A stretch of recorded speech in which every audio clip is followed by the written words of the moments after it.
Welcome to a new video from the Parts channel. Well, I'm going to make a very short video, but I find it very interesting, answering a question that you have left me about a failure in the engine of a turbo diesel vehicle. We see this failure quite regularly in the workshop.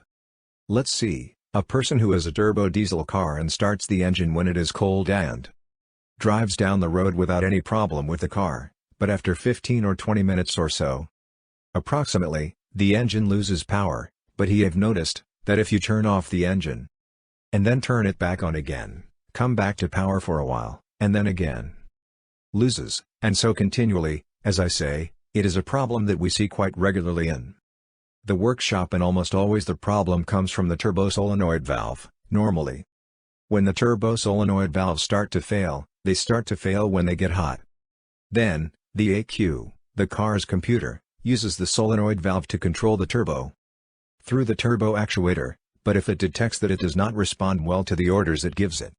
These orders consist of sending more or less voltage to the solenoid, to control the turbo.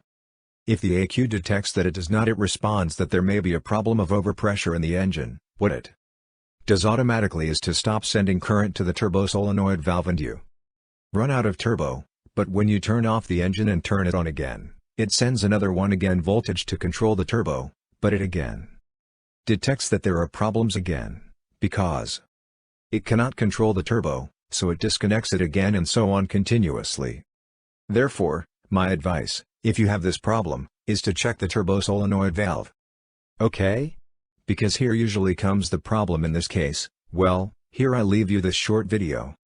If it has been useful to you, then do not forget to give a like and subscribe to the channel.